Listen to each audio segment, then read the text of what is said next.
राजा का राज दरबार जुड़ा हुआ था। अनेक सभासद बैठे थे। राजा ने एक प्रश्न किया कि इस दुनिया में उजला क्या है। सभासदों ने अपना अपना चिंतन अभिव्यक्त करते हुए कहा। किसी ने कहा कि इस दुनिया में उजला है चूना। लोग मकान बनाते हैं और जब चूने की पुताई की जाती है तो वे मकान चमकने लगते हैं, इसलिए चूना सबसे उजला है। किसी ने कहा नहीं, चूना नहीं, दूध उजला है। किसी ने कहा चांदी उजली है। लोग धनतेरस तेरस को चांदी खरीदते हैं, तो उसने कहा चांदी उजली होती है। किसी ने कहा कपास उजला है, संगमर उजला है, मोती उजले हैं। न जाने अपने अपने चिंतन से सब उत्तर दे रहे थे। राजा का मंत्री चुपचाप सुन रहा था, मौन बैठा था। राजा ने कहा मंत्रीवर तुम भी कुछ बोलो। मंत्री ने कहा राजन, मेरी दृष्टि में तो प्रकाश है वह सबसे उज्जवल है। राजा ने कहा इसका प्रमाण बताओ, उज्जवल क्यों है प्रकाश। मंत्री ने कहा कुछ दिनों का मुझे समय चाहिए, फिर मैं इसका उत्तर दूंगा। ठीक है। राजा एक दिन भ्रमण कर रहा था उद्यान उद्यान में। रात्रि का समय हो गया। उद्यान से महल की ओर आ रहे थे। रास्ते में मंत्री ने चांदी, कपास, चूना, जगह जगह ये चीजें रख दी, संगमरमर और ऐसी कुछ चीजें जो सभासदों ने उत्तर दिए थे। अंधेरा, दिए बंद बुझा दिए गए, पूरा अंधकार। अब राजा चल रहा है तो कभी चांदी पर पैर पड़ता है, कभी दूध के टोपे पर, कभी किसी पर उलझ रहा था। साथ में राज कर्मचारी चल रहे थे। राजा ने कहा ये क्या है। इतने में मंत्री उपस्थित होता है। राजन, आपका उत्तर। आपने मुझे कहा था कि प्रकाश ही उज्जवल क्यों है, इसका मुझे प्रमाण चाहिए। राजन, मैंने चांदी बिछा दी, मोती बिछा दिए, चूना रख दिया, सब कुछ रखा, लेकिन प्रकाश के बिना इन सब की उज्जवलता फीकी है। वास्तव में जीवन में प्रकाश का बड़ा महत्व है। आज दीपावली का पर्व है और दीपावली प्रकाश, ज्योति और उज्जवलता का प्रतीक है, उजाले का प्रतीक है। हर आदमी प्रकाश चाहता है। वैदिक परंपरा में एक सूक्त आता है, तमसो मां ज्योतिर्गमय, अर्थात मुझे अंधकार से प्रकाश की ओर ले चलो। प्रकाश भी दो प्रकार का होता है, एक भौतिक प्रकाश और एक आध्यात्मिक प्रकाश। भौतिक प्रकाश का तभी महत्व हो सकता है जब आध्यात्मिक प्रकाश जीवन में हो। यदि आध्यात्मिक प्रकाश नहीं है तो भौतिक प्रकाश का इतना महत्व नहीं हो सकता है। भौतिक प्रकाश जो दीपक, ट्यूबलाइट, लालटेन आदि का होता है, परंतु आध्यात्मिक प्रकाश के लिए हमें अपने आंतरिक गुणों का विकास करना होगा। आत्मा को उत्कर्ष की ओर ले जाने वाले तत्वों का विकास करना होगा। जब आध्यात्मिक विकास होगा तो हमारा अपने आप आध्यात्मिक प्रकाश अपने आप बढ़ता जाएगा। आंतरिक गुणों के विकास से ही हमारा आध्यात्मिक प्रकाश फैल सकता है। आध्यात्मिक गुणों का विकास या आत्मा को उत्कर्ष की ओर ले जाने के लिए हमें क्या करना होगा। चतुर्विंशति स्तव का अंतिम पद्य, यानी आप जिसे लोगस कहते हैं, लोगस का अंतिम पद्य इसके लिए मननीय है।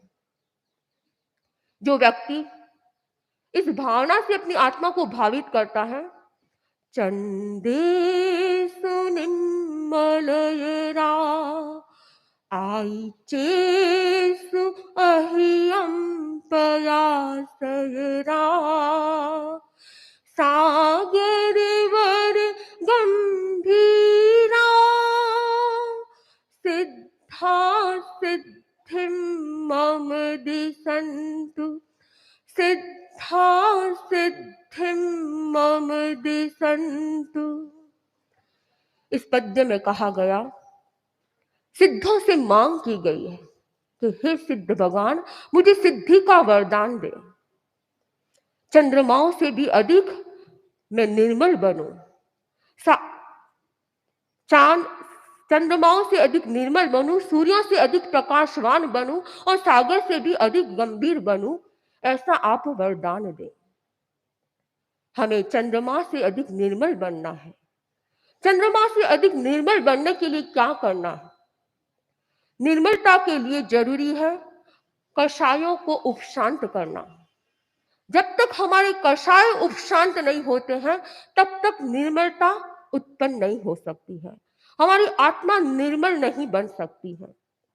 कषाय हमारे भीतर ही विद्यमान है, क्रोध, मान, माया, लोभ, और उन कषायों को उपशांत करने की शक्ति भी हमारे भीतर ही विद्यमान है। हमें उस शक्ति को पहचानने की जरूरत है और सम्यक दिशा में पुरुषार्थ करने की जरूरत है। सम्यक दिशा में जो इस शक्ति का प्रयोग करता है, वह व्यक्ति अपने चित्त को निर्मल बना सकता है, आत्मा को शुद्धि की दिशा में ले जा सकता है। एक कन्या जा रही थी, उससे किसी व्यक्ति ने पूछा कि तुम किसकी लड़की हो? वह लड़की भी बड़ी बुद्धिमान थी, समझदार थी। उसने पहेली में अपना उत्तर देने का प्रयास किया। उसने कहा, विहिता निर्विशः नागः गजः शक्ति विवर्जितः बल मुक्तः भटः येन तस्याहं कुल बालिका। मैं उस कुल की बालिका हूं जो फुफकारते हुए सांपों को निर्विष बना देता है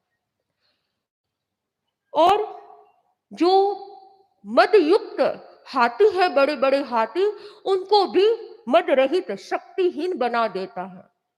और ऐसे योद्धा जिनको बलहीन बना देता है, मैं उसकी पुत्री हूं। वह व्यक्ति, सामने वाला, समझ जाता है कि ये एक चित्रकार की पुत्री है। चित्रकार एक कागज पर चित्र उकेरता है। चित्रकार फुफकारते हुए सांपों का जीवंत चित्र बना सकता है, परंतु वे निर्विष होते हैं। मदोन्मत्त हाथियों का चित्र बनाते हैं, लेकिन वे निर्मद होते हैं, उनमें मद नहीं होता है। बड़े बड़े हाथियों का चित्र उकेर सकता है, परंतु वे मद रहित होते हैं। योद्धाओं के चित्र बनाता है, लेकिन वे योद्धा बलहीन होते हैं। वैसे ही हमें अपने कषायों को इस प्रकार की ट्रेनिंग देना है। जो व्यक्ति क्रोध के नाग को निर्विष बना देता है, अहंकार के हाथी को निर्मद बना देता है और दूसरों को सताने वाले, पीड़ा देने वाले पराक्रम को निर्वीर्य बना देता है, वह व्यक्ति ही अपने चित्त को निर्मल बना सकता है, अपनी आत्मा को उत्कर्ष की ओर ले जा सकता है। हमें अपनी आत्मा को उत्कर्ष की ओर ले जाना है, तो हमें अपने कषायों को उपशांत करना होगा। और कषायों को उपशांत करने के लिए हमें क्या करना होगा? कषायों को उपशांत करने के लिए कुछ प्रेक्षा ध्यान के प्रयोगों पर ध्यान देना होगा। परम पूज्य आचार्य श्री महाप्रज्ञ जी ने फरमाया था कि यदि व्यक्ति को अपने कषायों को उपशांत करना है, तो ज्योति केंद्र पर प्रेक्षा करनी चाहिए। ज्योति केंद्र पर सफेद रंग का ध्यान करना चाहिए। जो व्यक्ति ललाट के मध्य भाग ज्योति केंद्र पर पूर्णिमा के चांद की तरह सफेद रंग, चमकते हुए सफेद रंग को देखने का प्रयास करता है, वह अपने क्रोध को शांत कर सकता है। हमें इस प्रयोग को अपने जीवन में आत्मसात करना है, ताकि हम अपने चित्त की निर्मलता को बढ़ा सके। आत्मा के उत्कर्ष के लिए हमें तेजस्वी बनना है, और तेजस्वी बनने के लिए क्या करना है? सूर्य से अधिक तेजस्वी यदि बनना है, तो उसके लिए क्या करना होगा? बुझी हुई आग पर हर कोई व्यक्ति पैर रख सकता है, लेकिन यदि आग प्रज्वलित हो, सामान्यतया उस पर कोई व्यक्ति पैर नहीं रखता है। वैसे ही जो व्यक्ति तेजस्वी होता है, उसे कोई भी शक्ति परास्त नहीं कर सकती है। हमें तेजस्वी बनना है। कहा गया, मुहूर्त भर भी जियो, किंतु अंगारे की तरफ प्रज्वलित होकर जियो, क्योंकि धुआं बनकर लंबे समय तक जीना श्रेयस्कर नहीं होता है। यदि हमें जीना है तो अंगारे की तरह प्रज्वलित जीवन जीना है। जो व्यक्ति प्रज्वलित जीना चाहता है, तेजस्वी जीवन जीना चाहता है, उसे क्या करना होगा? तेजस्वी जीवन के लिए सबसे पहले हमें सूर्य की तरह स्व पर प्रकाशी बनना होगा। सूर्य होता है, वह स्वयं प्रकाशित है और दूसरों को प्रकाशित करता है। हमें इस प्रकार का प्रयास करना है कि ज्ञान ज्योति से अपनी आत्मा को प्रकाशित करना है। और जब व्यक्ति ज्ञान की ज्योति से अपनी आत्मा को प्रकाशित कर लेता है तो वह पर प्रकाशी बन सकता है, वह दूसरों को भी प्रकाशित कर सकता है। हमें अपने आप को कल्याण की दिशा में अग्रसर करना है। जो व्यक्ति स्वयं का कल्याण का सोचता है, स्वयं के कल्याण का चिंतन करता है, वह व्यक्ति पर कल्याण की बात भी सोच सकता है। और वही पर कल्याण का अधिकारी होता है जो स्व कल्याण करना जानता है। हमें अपने को ज्ञान की ज्योति से प्रदीप्त करना है। ज्ञान की ज्योति से प्रदीप्त होने वाला व्यक्ति तेजस्वी बन सकता है। दूसरी बात, जो व्यक्ति सहिष्णु होता है वह तेजस्वी बनता है। जीवन में अनुकूल और प्रतिकूल परिस्थितियां हर व्यक्ति के जीवन में आ सकती हैं। उन अनुकूल प्रतिकूल परिस्थितियों को सहन करना, जिस व्यक्ति के भीतर ऐसी शक्ति पैदा हो जाती है, वह व्यक्ति तेजस्वी बनता है। जो व्यक्ति ग्रीष्म काल में आताप ना लेता है वह व्यक्ति तेजस्वी बन सकता है। आतापना के लिए 10वें आनियम में कहा गया है, आया वयंती गिम्मेहिसु, अर्थात ग्रीष्म काल में आताप ना ले। जो मुनि होता है वह ग्रीष्म काल में आताप ना लेता है। प्राचीन काल में अनेक ऐसे संत हुए हैं, वर्तमान में भी कोई कोई मिल सकते हैं जो सूर्य की आतापना लेते हैं। परम पूज्य आचार्य प्रवर विहार करवाते हैं। विहार के दौरान बहुत कभी कभी प्रलंब हो जाता है। विहार भी थोड़ी देरी से हो और फिर बाद में पहुंचने में देरी हो जाती है तो बहुत धूप चढ़ जाती है, सूर्य बहुत तेज हो जाता है, प्रखर हो जाता है।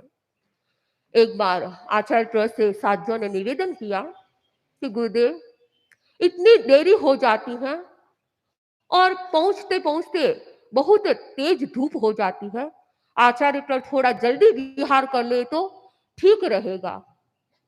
आचार्य प्रवर ने क्या फरमाया? आचार्य प्रवर ने फरमाया कि मैं वैसे तो कोई आतापना लेता नहीं। प्राचीन काल में तो संत मिट्टी में लेटकर, शिलापट्ट पर लेटकर आतापना लेते थे। मैं तो कोई वैसी आतापना लेता नहीं। थोड़ी बहुत आतापना का माध्यम बन जाता है। अगर मैं लेट होता हूं तो थोड़ी मेरी आतापना सूर्य की ली जाती है। मेरे निर्जरा लक्ष्य और उस सूर्य की आतापना को सहन करते हैं। कभी कभी तो 12-1 तक बज जाते हैं पधारते पधारते। परम पूज्य आचार्य प्रवर को आप सब देखते हैं कि 24 घंटे कैसी भी गर्मी हो, 24 घंटे आप गर्मी में विराजते हैं। तो आप ये आतापना से क्या कम है? ये सब साधना आचार्य प्रवर इतनी आतापना, इतनी गर्मी को सहन करते हैं, अनुकूल प्रतिकूल परिस्थितियों को सहन करते हैं, इसीलिए तो आप तेजस्वी हैं। और जो व्यक्ति तेजस्वी होता है, दूसरे उसके अपने आप आकर्षित हो जाते हैं, दूसरे व्यक्ति उसके आभा वलय में आने का प्रयास करते हैं। परम पूज्य आचार्य प्रवर को हम देखते हैं, जहां भी चातुर्मास होता है, जहां विहार होते हैं, जहां भी पधारते हैं, जंगल में मंगल हो जाता है। क्यों? इतनी भीड़ क्यों आती है? क्योंकि एक तेजस्वी व्यक्तित्व ही दूसरे व्यक्तियों को खींच सकता है। तेजस्वी व्यक्ति में ऐसी शक्ति होती है, ऐसा आकर्षण होता है कि चुंबक की तरह लोग अपने आप दौड़े दौड़े आते हैं। हमें अपने भीतर में तेजस्विता का विकास करना है। शासन माता को आज मैं याद करना चाहती हूँ। परम पूज्य आचार्य प्रवर जब सुकमा जंगल की यात्रा करके पधार रहे थे, सुकमा जंगल, बीहड़ जंगल की यात्रा करना कोई आसान कार्य नहीं था। और छत्तीसगढ़ की पूरी यात्रा करके जब आचार्य प्रवर पधारे और शासन माता साध्वी प्रमुखा कनक प्रभा जी ने जब धमतरी में दर्शन किए तब अपने प्रवचन में शासन माता ने फरमाया था कि आचार्य पर आप विजय यात्रा करके पधारे हैं, और विजय यात्रा क्यों नहीं होगी, क्योंकि ओज और तेज आपके साथ साथ चलते हैं। जिस व्यक्ति के साथ ओज और तेज होता है वह हमेशा विजय को प्राप्त करता है। परम पूज्य आचार्य पर के भीतर में जो तेजस्विता है वह हमारे भीतर भी आए, इसके लिए परम पूज्य आचार्य पर प्रयास भी करते हैं। आचार्य श्री महाप्रज्ञ जी ने फरमाया कि जो व्यक्ति दर्शन केंद्र पर अरुण अरुण रंग का ध्यान करता है वह व्यक्ति अपने भीतर में तेजस्विता का विकास कर सकता है। और परम पूज्य आचार्य पर हम छोटी छोटी साधियों को इसकी प्रेरणा भी देते हैं, और स्वयं हर महीने की 21 तारीख को हमें अपने उपपात में बुलाते हैं और हमें स्वयं ध्यान करवाते हैं। अरुण रंग का दर्शन केंद्र पर अरुण रंग में हमें नमो सिद्धाणम का ध्यान करवाते हैं। क्यों? क्योंकि हमारी आचार्य पर ये चाहते हैं कि हमारी शिष्य संपदा भी तेजस्विता को प्राप्त हो। केवल आचार्य प्रवर के तेजस्वी बनने से संघ तेजस्वी नहीं बन सकता है। इसके लिए हम हर व्यक्ति को तेजस्वी बनना होगा, हमारी साधना को तेजस्वी बनाना होगा। जो व्यक्ति अपनी साधना को तेजस्वी बनाना चाहता है उसे इस प्रयोग को ध्यान में रखना चाहिए कि अरुण रंग पर दर्शन केंद्र पर, यानी दोनों भ्रिकुटियों के मध्य भाग दर्शन केंद्र पर अरुण रंगा बाल सूर्य रंग का ध्यान करने का प्रयास करना चाहिए, ताकि हम अपनी तेजस्विता को विकसित कर सकते हैं। और साधना की पवित्रता जितनी बढ़ती है उतनी हमारी तेजस्विता बढ़ती है। साधना को पवित्र बनाने के लिए, साधना को अच्छा बनाने के लिए हमें अपनी इंद्रियों और मन को वश में रखने का प्रयास करना होगा। जो व्यक्ति इंद्रियों और मन को वश में रखने का प्रयोग करता है वह व्यक्ति भी अपने आप को तेजस्वी बना सकता है। आत्मा के उत्कर्ष के लिए तीसरी बात कही गई है, गंभीर बने।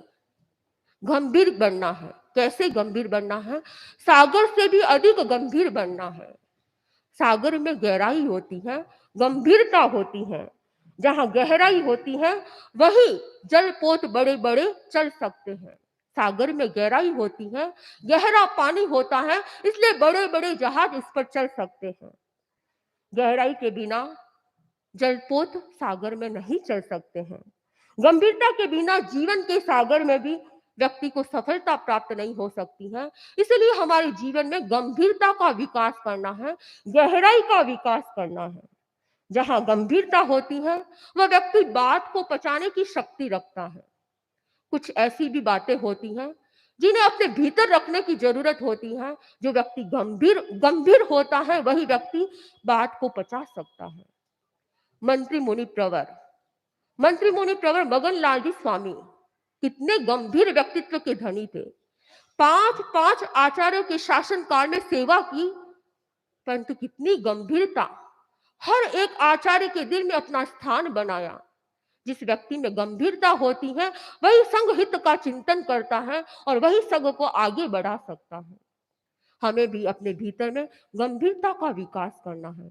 परम पूज्य आचार्य प्रवर की गंभीरता हम देख सकते हैं। कितनी ऐसी बातें होगी जो परम पूज्य प्रवर अपने भीतर समाहित रखते हैं, किसी को नहीं कहते हैं, किसी के सामने व्यक्त नहीं करते हैं। कितनी गंभीरता, जिस व्यक्ति में इतनी गंभीरता होती है वही इतने विशाल संघ का नेतृत्व कर सकता है। हमारे भीतर भी गंभीरता आए, और गंभीरता के लिए हमें क्या करना है? विशुद्धि केंद्र पर बैंगनी कलर या पीले रंग में नमो आयर्याणम का जप करना चाहिए, ध्यान करना चाहिए। जो व्यक्ति विशुद्धि केंद्र यानी कंठ का भाग, कंठ के भाग पर जो व्यक्ति बैंगनी या पीले कलर में नमो आयर्याणम का जप करता है वह व्यक्ति अपने भीतर में गंभीरता को विकसित करता है। इस प्रकार आत्मा के उत्कर्ष के लिए हमें लोगस के इस अंतिम पद्य का मनन करना चाहिए कि मैं सागर से भी अधिक गंभीर बनूं, चंद्रमा से अधिक निर्मल बनूं और सूर्य से भी अधिक प्रकाशवान बनूं। इसके लिए हमें अपने जीवन में कुछ सूत्रों को अपनाना होगा। जो इन सूत्रों को अपना लेता है, वह व्यक्ति इन तीनों का विकास कर सकता है। और परम पूज्य आचार्य पर आज दीपावली का दिन है, हम सबको ऐसा आशीर्वाद दें कि ये साधना हमारे में विकसित होती जाए और आध्यात्मिक प्रकाश से हमारी आत्मा भावित होती रहे। इन्हीं भावों के साथ